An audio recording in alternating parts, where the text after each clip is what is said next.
What's going on, everyone? Welcome back to the Snowcast Sports Talk podcast. It is Billy Will Snow here. I hope you guys are all having a fantastic evening. So we are on episode 7, guys, of the Snowcast. We're creeping up on episode 10 here. This episode has been difficult. I don't know why, but I actually recorded this episode on Thursday night. It is Saturday night now. And on Thursday night, I recorded basically the whole thing, about 40 minutes, and then I scrapped the whole thing. Came to the realization I need to script a little bit better. So did some revamping of my scripting process, especially when I'm by myself. I prefer to be with someone, but I've gotten some feedback that people prefer me by myself, so trying to work at getting better at that. I just want to say thank you to everyone listening. Be sure to hit that thumbs up. Be sure to subscribe to the YouTube channel, and be sure to leave a review on Spotify if you guys are listening on there. So, yeah, thank you for all the support. I appreciate it. We got a couple topics to talk about. You know, a lot of people believe that this time of year, since there's no actual football being played, is very boring. And they would be right. It is boring, but there's actually a lot going on with a lot of teams, and the Giants are no exception to that, guys. We have been seeing a lot of movement with the Giants roster. So this is sort of like an interregnum period of football where teams are moving players are leaving, players are coming via trade, via free agency. And we're seeing now some of the Giants draft picks from the past 4 to 5 years leaving and signing with other teams. We've gotten some feedback here at Snowstorm Studios that we can be a little bit negative sometimes. It's going to be negative still. Screw them. I don't mind being negative. The Giants have been a shit team now for the past 5 years, and there's reasons for it, and we're seeing the repercussions of it. And, without understanding our history, we can't fix our future. So I don't mind going and looking back at this mud and saying, yeah, this is why things went bad. So the first topic we're going to talk about today is actually Dave Gettleman, the previous Giants general manager. We are going to talk about his first draft class with the New York Giants. Dave Gettleman fascinates me. He fascinates me. Watching press conferences of his and just seeing the way he operates is one of the most interesting things ever. The way he talked to the media, the way he was just so confident in himself, and he was smarter than everyone else. The decisions he made were always interesting, and that's not just with the draft, but also with free agency. So, Dave Gettleman, what he said was you need to build through the draft. He said that is how you build winning football teams. The reason people say that, and Joe Scheon, our new general manager, says it too, is because you can home grow people, basically. I know that sounds kind of weird, but homegrown, like you draft them, you raise them up in your team, and then you sign them, and then they stay with you. It helps you get players on better contracts. It helps you have a better team cap-wise, because if you can draft good players and they're on those cheaper rookie deals, you can then bring in some free agents and then complement them with good younger players, and that's how teams win Super Bowls. So Dave Gettleman said he wanted to build his team through the draft. The other way you can build it, someone may ask, is how else could you build it? The other way you can build it is through free agency. So I look at teams like the Buccaneers and the Rams, the 2 previous Super Bowl champs. There's this new saying going around ESPN, Fox, and MSNBC, and everywhere else that talks about sports, saying, F them picks. And that basically means get rid of all your lottery tickets and just bring in good players. So the Rams, for example, the Rams have like a bunch of superstar players. They have a Jalen Ramsey. They have now a Bobby Wagner. They have an Aaron Donald. Odell Beckham Jr. is still there, a Cooper Kupp, a Matt Stafford. So these are like superstar players. They traded away a ton of their draft picks to get a lot of these guys. And it's panned out. They won the Super Bowl last year. Joe Scheon, Dave Gettleman, and myself believe the other route works better for sustained success. And we will see throughout the tenure of this podcast where the Rams go. I will be sure to always have football news, but it'll be interesting. Building through the draft is betting on your future and creating sustained success. There will be a day where the Rams cannot pay all their players and they don't have draft picks to supplement them, and we will see the Rams dive. That is what I believe. So either way, let me get back on track here. Dave Gettleman, we get to now see how his first draft did, because his draft is now 5 years old from 2018. It's either 5 or 4. I think it's 5, though. 5, yes, because Saquon's going into his 5th year. And we get to see how he did. Little new graphic here. Just going to have some images up over here to my right, and we can take a look and have some visuals for the topics we're talking about. As we can see here, we see 3 different NFL players, none of them wearing Giants jerseys. 5 out of the 6 players Dave Gettleman drafted in 2018 were busts. Bust definition is a player who didn't work out in football or didn't work out with the team, in my opinion. These 3 players right here, we have Lorenzo Carter, B.J. Hill, and Will Hernandez. All of them are now no longer with the Giants. 5 out of the 6 players Dave Gettleman drafted were busts. 5 out of the 6. That is why I have said in earlier podcasts, this next draft with this new regime is so important. So what does this have to do with what's going on in the NFL right now? Well, we've seen these 3 players, and especially the 2 on the right and the left, just left the team. So let's start with the player all the way to the left, Lorenzo Carter. Lorenzo Carter is an outside edge rusher. Carter has been riddled by injury his whole career. He was a 3rd-round pick, had a lot of upside to him. I actually didn't mind this pick when Dave picked it. He had a injury-prone, couple of seasons with the Giants, and at the end of last year, he came off his injury, off the IR, the injured reserve list, and he had 5 sacks in 4 games, which is pretty good. Getting a sack a game is pretty good. I was like, shit, this is awesome. So me and a bunch of the Giants community were all like, dang, let's see if we can sign this guy to like a 1-year prove-it deal. We couldn't keep him because of our cap space. So we couldn't keep him because we couldn't pay him enough for just 1 year. The Falcons were willing to pay him more. So what happened was Dave Gettleman didn't draft well. So 2018, he didn't draft well, obviously. These guys didn't pan out. As the pressure cooked and heated up for Dave and he needed to stay, he spent a lot of money on free agents. Now the draft picks that we want to keep, we don't have the money for. You only can build through the draft if you have the money to re-sign your players. But Dave drafted poorly, signed people to save his job to make his team better in the now, and now we're at a point where we have old, aging players on extremely high contracts and younger players that we can't even see what they're going to do. Is Lorenzo Carter like an all-star edge rusher? Absolutely not. Does he have potential, and did he show some flashes last year? Absolutely. So he signed with the Atlanta Falcons. I wish him nothing but the best. 1 draft pick by Dave Gettleman, gone. Guy in the middle, B.J. Hill. A little bit of a different story. Last year, and I talked about this with the entertainer, Chris. We talked about last year, we felt as a community that the Giants could maybe turn things around. The one thing they didn't address last year, though, in the draft or really in free agency, was their offensive line. Dave Gettleman had drafted. We'll talk about Will Hernandez, the guy all the way to the right there. A couple guys, signed a couple people, and going into 2021 did not believe we needed offensive linemen. During the offseason, some of these offensive linemen we had were getting injured. They were running laps for Joe Judge. Inside joke for Giants fans. So we decided to take B.J. Hill. He was a third round pick, excuse me. He was the 69th pick. Looking at my script. See? Scripted better. He was a 3rd round pick. We decided to take him and trade him to the Cincinnati Bengals for an offensive lineman, Billy Price. B.J. Hill was a major, I'm not going to say pivotal, but a major component of a Super Bowl-worthy defense that went all the way to the Super Bowl last year. Billy Price was absolutely horrible and did not help our offensive line at all. Dave Gettleman traded a defensive lineman, B.J. Hill, for an offensive lineman. So we watched B.J. Hill leave the Giants and then have pretty good success now with the Bengals, and he's with the Bengals. I think he got a contract extension.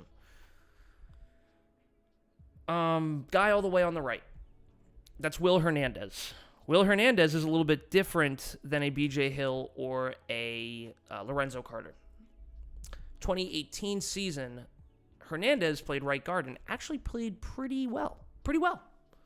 Compared to some of the other linemen. I mean, we had Eric Flowers at the time. We had Nate Solder at the time. It wasn't pretty.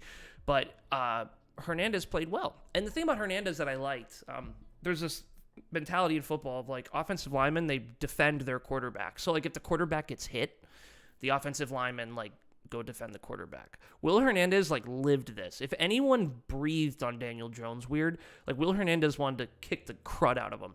And I love it. I love offensive linemen. It's like a big brother, little brother like relationship. Will Hernandez was true to that. His first year was pretty good. And we saw year over year over year over year, he got progressively and progressively worse. You can argue, though, the players around Hernandez were so bad he wasn't getting any help, but he wasn't elevating anybody. So as we can see here, he signed with the Cardinals. So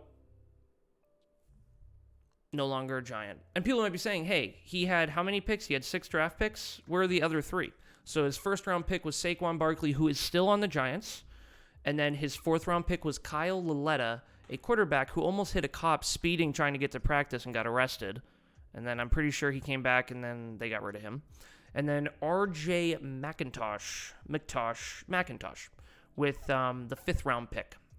He was a defensive lineman, and he did not last and didn't have really a huge effect. 5 out of the 6 are no longer with the Giants. Busts, didn't work out, couldn't afford them, they're not here anymore. The only player who's still here from 2018 is Saquon Barkley. Saquon Barkley hasn't proven himself either. He had a great rookie year, and then every other year he's been injury-ridden, and I think we have learned as a community, running backs should not be taken 2nd overall, and positional value, believe it or not, has some value in football. And the running back is just not as valuable a position as a quarterback or an offensive lineman. It's frustrating because what this creates for us now as a team is it makes every draft after more pivotal. This draft coming up, guys, 2022 draft, is one of the most pivotal drafts for the Giants. These picks are huge. It's the beginning of a new era with Joe Scheon, and these picks are pivotal. They're pivotal. And you can see, if you don't draft well, you lose all of them, you overpay older guys, and then you're stuck in the situation where we are, where we went 4-13 last year and are at basically the bottom of the league for cap space. How is that possible? That's bad drafting. It starts with bad drafting. Thank you, Dave Gettleman. Thank you, Dave Gettleman. Let's get some thank you, Dave Gettlemans down in my chat. As we go through this offseason, we will talk about Dave Gettleman's mess-ups because it's pivotal that as Joe Scheon develops as our new GM, he does not make the same mistakes Dave Gettleman made. That's important. So I will monitor it. And I was a Dave Gettleman supporter after they drafted Jones. And when they fired Shermer, I said, keep Dave Gettleman. That was a mistake on my part. And we can see here that these draft classes are not working out. And we're going to see it again next year, 2019. We will see the Daniel Jones draft. How does that one work out? Daniel Jones, Dexter Lawrence, DeAndre Baker. Those were just 3 first-round picks. 2 of them are underachieving, and one of them got arrested and is now on the Chiefs, I'm pretty sure. So, it's bad drafting is the beginning of bad football teams.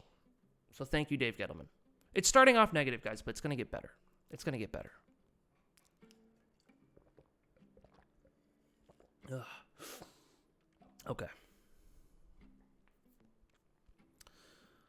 Other news. So Dave Gettleman didn't only stink at trading, didn't only stink at drafting. He also was not good at trading. So, for all my New England fans that live up in my area, you guys signed Jabrill Peppers, a safety from the New York Giants. We did not draft Jabrill Peppers. Jabrill was part of the Odell Beckham Jr. trade. Odell Beckham was a superstar wide receiver of the New York Giants until 2019, when Dave Gettleman traded him to the Browns for Jabrill Peppers, a first-round pick that would become Dexter Lawrence, and a third-round pick that would become O'Shane Ximenez. 3 players for 1. Dave saw it as 2 first-round picks and a third. He got Dexter Lawrence with his first-round pick, and Jabrill Peppers was a first-round pick, I think, the year before that. So Dave thought it was 2 first-round picks. At the time, I wasn't in love with this trade for the reason that Odell was the reason I fell in love with football. People are going to hate to hear that. People are going to be like, wow, that's stupid. He was. I was in college. I had friends from New York and Connecticut who I was living with. We would watch Giants games, and watching Odell and Eli ball out was one of the coolest experiences ever. It made me fall in love with football. That's when I really fell in love with it. Started following it, started watching all the games, watching all the highlights, learning about it. That is when. So Odell will always have a special place in my heart. Jabrill had a couple good seasons with the Giants. Injury prone, but they were good seasons, especially when Joe Judge came with Patrick Graham. Patrick Graham got a lot out of a Jabrill Peppers, and you can see that C on his logo. He was a captain. We didn't trade Jabrill. What happened was Jabrill, just like all the other guys we talked about, were free agents, and we couldn't sign them. We just couldn't pay for him. I think Jabrill also went to New England because that's where Joe Judge, our last head coach, went, and I think they were close. But yeah, he's now a New England Patriot. It's another player that the Giants had that we couldn't sign because we didn't have the money. I truly believe because we paid Logan Ryan 3 years, $30 million, a bunch guaranteed, and we just didn't. We have to eat up $9 million this year just to pay him, I believe, or it's around 9. It's like 8 or 9. Our new defensive coordinator, Wink Martindale. Jabrill would have been great in Wink's system. Don Wink Martindale is his name. He's a new Giants defensive coordinator, and he is a blitz-heavy man coverage defensive mind. So that means he takes a bunch of players and tries to hit the quarterback. And then he needs the guys in the back to stick to the receivers and the tight ends like glue. Jabrill Peppers is an amazing man-to-man coverage safety. He would have been great in this system. I really wanted to keep him. Really sad to see him go. With him leaving, it also creates a position of need for us, and the Giants have a lot of positions of need. Safety. So if Jabrill had stayed, we would have had Jabrill, Xavier McKinney, who's an up-and-coming Giant, who I am very much a fan of, who's still here, and Julian Love. With Jabrill gone, it now creates a need for us and a possibility for us to draft, what's his name? Is it Kyle Hamilton? It's Hamilton. He's the safety coming into the draft this year. I think it's Kyle Hamilton. Yes. Correct me if I'm wrong. I'm pretty sure it's Kyle Hamilton. We've talked about this too. I didn't want to draft Kyle Hamilton because I didn't think safety was a position of need. I thought cornerback or defensive edge were more needy defensive positions we had on this team. So seeing a guy like Kyle Hamilton, he's a stud, he's amazing, we might draft him now. Drafting a safety in the top 10 to me doesn't sound like the best move. It's kind of hard to explain, but players have different values. I talk about this all the time, positional value. So when a player becomes a free agent, they test the market. A cornerback or an edge are going to have higher markets. Those are more valuable positions. That's not what I think. That's not what coaches think. That's what the NFL thinks. What's the most money a cornerback is being paid? The most money a cornerback is being paid, like a Jalen Ramsey, is a lot more money than a safety, like a Jamal Adams on the Seahawks is being paid. So Jabrill leaving creates a position of need for us because we need to draft a safety. The thing is, though, you want to draft cornerbacks and edges because if you can get them on rookie deals, they're cheap because they are expensive positions to fill. But we might draft Kyle Hamilton now. And to be honest, I wouldn't be totally destroyed with that draft pickup. Now that we don't have Jabrill, we need a safety. We have two, and I think Love and McKinney are adequate, but safety is now a position of need for us. I think cornerback is a bigger one, depending on what happens with James Bradberry, and I think edge is the biggest one for us. I really think edge is the biggest need for us, especially with Carter leaving, Lorenzo Carter. Edge rusher is the position I want to draft in the first round this year. Kayvon Thibodeau is my guy. So good luck to Jabrill. New England, you are going to love him. He's got a little bit of personality, but he is an absolute stud. I can tell you, I very much enjoyed watching him play when he was healthy. I think Bill Belichick would get a lot out of him. I am bummed the Giants couldn't keep him. So see, you know what? I'm being negative and all this stuff, but there's actually news. We lost a bunch of players. That's what I'm telling you. We lost a bunch of players. So yeah, we lost a bunch of players. Too bad. It's a new regime though, and we get the opportunity to improve. So we'll see. This draft is very important. Every player that leaves, this draft becomes more and more important. Oh, okay. The owners had a meeting.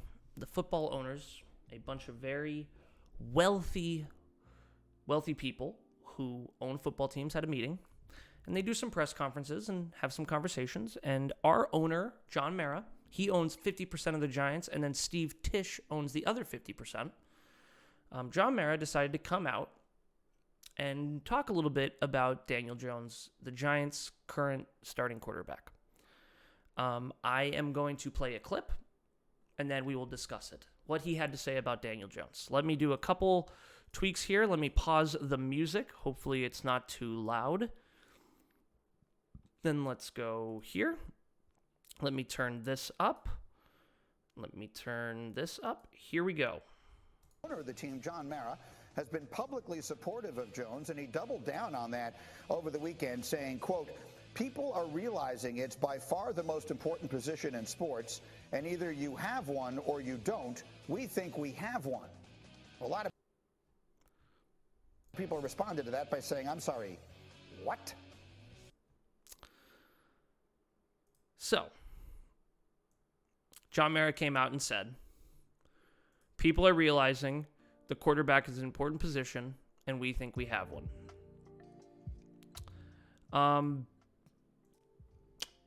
So, I have a lot of feelings about this. First one is, I am excited because I have come out, and I will still come out and say the Giants should not draft a quarterback in this draft. I don't think they should. Too many other positions in need. Safety's now one of them.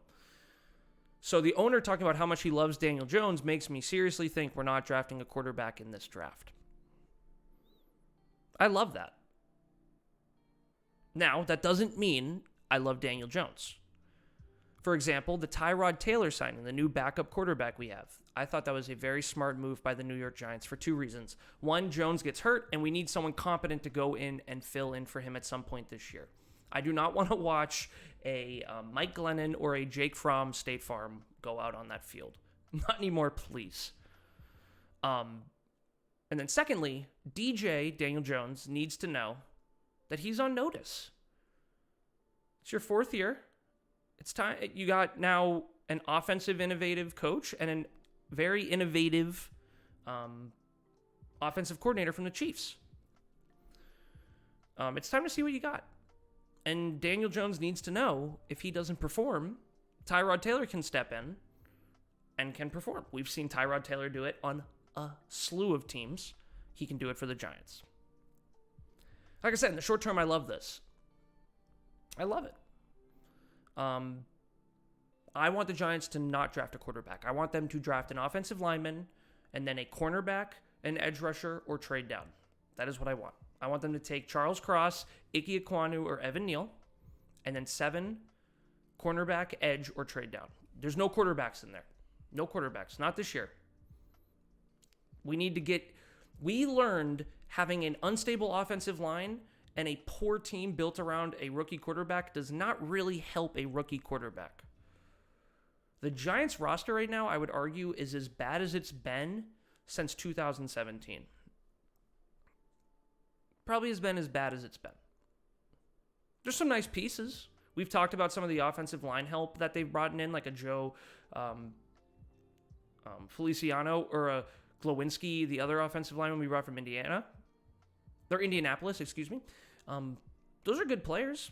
We have some good young talent, but it's not a good roster. And bringing in a rookie quarterback like a Malik Willis or a Matt Corral or a Kenny Pickett would just be a mess. It would not be the way to do this. We have Daniel Jones for one more year. I say we give him one more chance, and I like that the owner's coming out and saying this. I don't like it from the sense of I wish teams would think the Giants were taking a quarterback, so they tried to trade ahead of us, so then we could get one of those good players. What we hope for as Giants fans, in my opinion, is you want to hear these 4 names on the first 4 picks. Kenny Pickett, Malik Willis, Matt Corral, and Sam Howell. If you hear those 4 names and the Giants are picking at 5, we are set. That'll never happen, but you want to hear quarterbacks' names early for the Giants because that means more good draft picks that we need, like the offensive linemen, the defensive linemen, the cornerbacks, even the safeties, are going to fall down to 5 and 7. In the long term, this could be a problem. John Mara has been known to be a bit controlling at times of his team. For example, when we fired Tom Coughlin and Jerry Reese back in 2015 or 16? 2015. He only wanted to bring in-house people. So he brought in Dave Gettleman. Dave Gettleman, what made him so appealing to John Mara was that he was an in-house guy who had been here with the Giants. John Mara likes to keep everyone inside. When we brought Pat Shurmur, I believe he told Pat Shurmur, Eli Manning needs to be your quarterback. Right or wrong, he told him that, I believe. And I believe he told Gettleman that when he hired him. John Mara has opinions, and he pushes those on his staff. The thing is, though, the other side of me is saying, I don't think this is a problem, even in the long term, because John Mara has completely changed his attitude on a whole bunch of things. The biggest one being Joe Scheon and Brian Daboll are not Giants-grown guys. They are from outside the organization and have different opinions, different philosophies, and now they're running the team. Secondly, when John Mara did his last press conference, verbatim he said, I have never been at a lower point as the owner of the New York Football Giants. I believe John Mara has learned his lesson, and I am here for it. I am happy he's learned his lesson, and I am so ecstatic about the guys he has signed. I am so excited, or not signed, the guys he has hired, excuse me. And I think we're moving in the right direction. Do I think the Daniel Jones comment could be a problem? Perhaps, but I think Mara's changed, and I think if Daniel Jones doesn't play well this year, I believe Joe Scheon has the authority to tell John Mara, we're not sticking with Jones, we're not paying his 5th year, or we're not re-signing him to a 1-year deal, we're not paying his 5th year option, this is it. So we'll see. But we need to fix the team. So for all you people who want a quarterback, I get you. Quarterback's the most important position. We need a team first. We need some offensive linemen and some defensive pieces. We also need to see what we have with all these new coaches. Okay. Sorry. I need another drink of water here.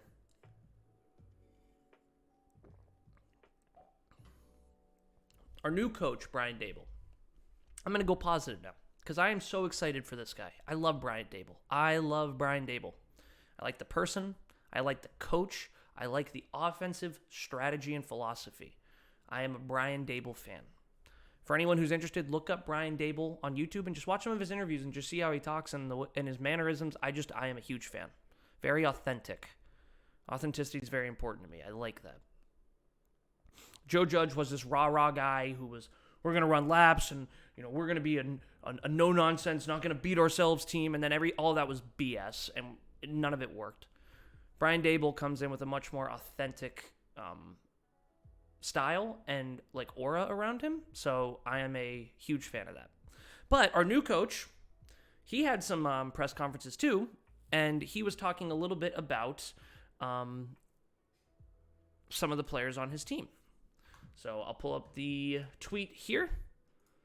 So it said, Brian Daboll said he went back and watched a lot of film on Kenny Golladay with the Lions and Kadarius Toney at Florida to figure out how to best use them. He said he'll take input from them on what sort of routes they like to run to. May sound super simple and pretty logical to, let me watch and see what my players were good at, and then let me watch and see, or let me talk to them and see what they like. For anyone who's familiar with the Giants, we haven't done this in 2 years, maybe even 3. Joe Judge basically tried to turn Daniel Jones into a Tua Tagovailoa, throwing 3-yard passes all the time, trying to avoid any mistakes, when Daniel Jones is an extremely, extremely good deep ball thrower. And I believe Justin from Talking Giants had a tweet saying Daniel Jones was like in the top 10 for deep ball accuracy, and the Giants ranked 30th and 31st in attempts. So that basically means Joe Judge was trying to do totally different things with his quarterback. Brian Daboll in his intro press conference, again, I implore you to go listen to it, basically said, in his intro press conference, he had basically been with the Giants for like 3 days. He said, I've already talked to Daniel Jones, looked at what he did at Duke, look what he did here, talked to him, going to put some plays in he likes. It sounds like Brian Daboll's finally bringing the philosophy of not trying to fit square pegs into round holes. The Giants have talent on offense. Daniel Jones has shown flashes. We've talked about his rookie year. We know he has some talent. Kenny Golladay was a Pro Bowl receiver at the Lions. He came to the Giants, he didn't score a touchdown. Kadarius Toney was injured, and when he did finally get the ball thrown to him, he did play well. But we also have a Sterling Shepard and a Darius Slayton. Darius Slayton had a great rookie year under Pat Shurmur. This is just the right way to go about it. It's just the right way to go about it. We need to not try to fit square pegs into round holes. I really hope Daboll follows this all the way through. Kenny Golladay is a great jump ball player. Kadarius Toney should be used like a Deebo Samuel. He should be used like a Julian Edelman. Slot guy, someone who you can even use back at running back or at in the Wildcat formation. Get him the ball and let him do things with it. Daniel Jones should be throwing the ball deep. He should be trying it more often. I'm not saying throw it deep every play, but I'm saying, come on. Let the guy sling. Joe Judge and the Giants and Jason Garrett, they were afraid of Daniel Jones' growing pains, and because of that, his talent has been stunted and his progression has been stunted. Is Daniel Jones a top 10 quarterback? No. Is it because of his ability or because of the situation around him? No one can be quite sure. People have different opinions, but I'm interested to see how he does with a Brian Daboll. I am interested to see how Kenny Golladay and Kadarius Toney do with Brian Daboll, because both of them were very underwhelming last season.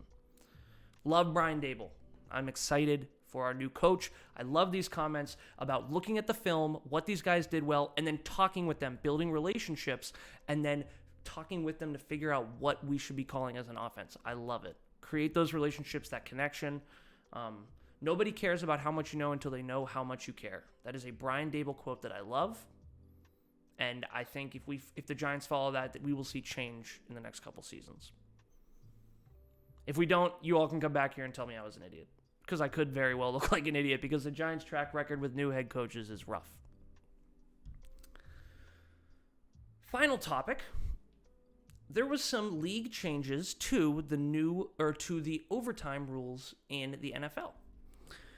The way overtime worked was if two teams were tied at the end of the fourth quarter, the two captains with the referee would stand in the middle of the field, and the away team would call a coin in the air, heads or tails. Let's say the Giants are away. They call heads, and it's heads. They say we take the ball.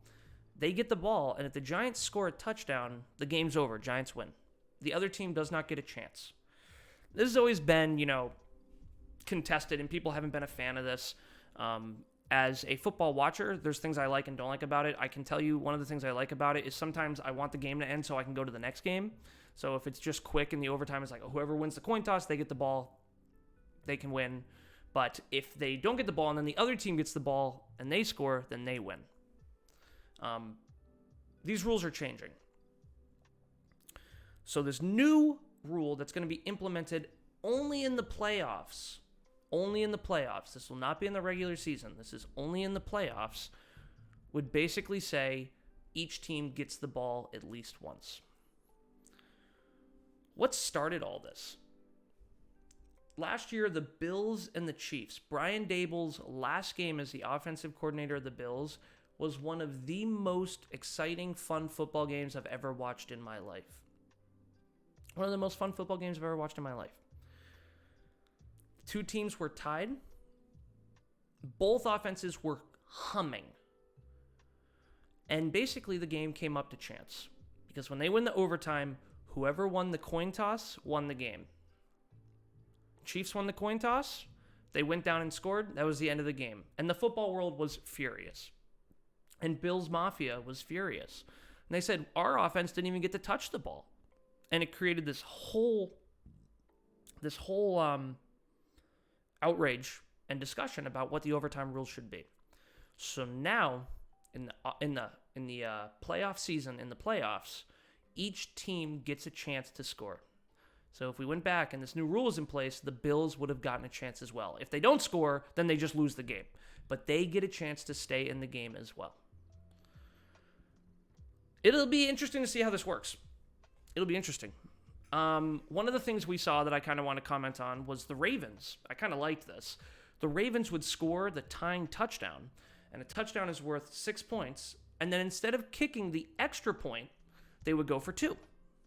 And what the coach would say is, if we kick the extra point, we tie it, and then our game comes up to a coin flip. And the reason they say that, because someone could say, oh, what, your defense isn't good? And it's not that. It's just the NFL is moving in like a very offensive-friendly way. Defenses get penalized more. The quarterback is protected more with new rules on where you can hit them, pass interference, face mask rules. So offenses just, it's easier for offense to score, and the NFL is doing that purposely because they want good TV. Good TV is when it's like 40 to 45 or something at the end of the game, or 40 to 43 or something. So, because of that, the Ravens coach, he'd get the touchdown, and instead of tying the game, he'd go, wait, so here are my 2 choices. I can kick an extra point, and then it's up to the coin, or I can just go for 2 and try to win it now. And he tried it 2 times in the regular season. He would tie the game, or he'd be 1 point from tying, and instead of kicking the extra point, he would go for 2. And when he went for 2, he didn't get either of them. So he looked like an idiot. That's the way football works. If what you do works, it looks genius. And if what you do doesn't work, you look like an idiot. But I think it's genius because he's saying, no, I'm not going to leave it up to a coin flip. I have a play I like, and I'm going to run that play. So that's what he did. Overtime rule, though, was changed for the offseason. Not the offseason. God, why do I keep thinking that? Not the offseason. The postseason. So during the playoffs, if a game goes to overtime, both teams gets a chance to get the ball. I think in the last 12 overtime games, the team that wins the coin toss won 10 of those games. That's unfair. And that's what the NFL used. They said, dang, it's 10-2, 10 wins for the teams that win the coin toss. Let's change that in the postseason. So, we'll see. I'm personally a fan of it. I would have loved for the Bills to get another chance at the ball. I felt like they were robbed. I felt like they were the better team. Absolutely in every aspect. Everywhere. They were the better team and should have progressed forward. I think they would have won the Super Bowl, to be honest. But overtime, they just didn't get the ball. In overtime, they literally never got to touch the ball on offense. So the NFL has changed that. We'll see. I'm looking forward to it. It's cool. I like seeing the rules change. I like seeing, these changes come to the NFL. It makes this new seasons more fun. I think that's going to do it, guys, for this episode. I hope you enjoyed it. We have some guests coming up the next couple episodes. So they're kind of weird timings, though. So the 2 next guests I have coming up are coming up on Tuesdays. So episodes will be posted on Tuesday of this week and Tuesday of next week. I will fit in another weekend episode in between that is just me talking about more Giant updates. Let me know if you guys noticed a difference in my progression through the topics with a script. I have a much more in-detail script now. It helps me follow through. I can tell you, I recorded the last episode, and I just felt all over the place. I'm going to be honest with you, this episode, I felt a little bit all over the place as well. I'm trying to keep my thoughts as concrete and narrow as possible to make the show make sense, but it's difficult all by yourself. So either way, let me know. I'm curious. And on that note, I hope you guys all have a great rest of your Saturday. I appreciate you guys and all the support you show to this podcast. Be sure to comment down below if you have any questions or comments on these topics.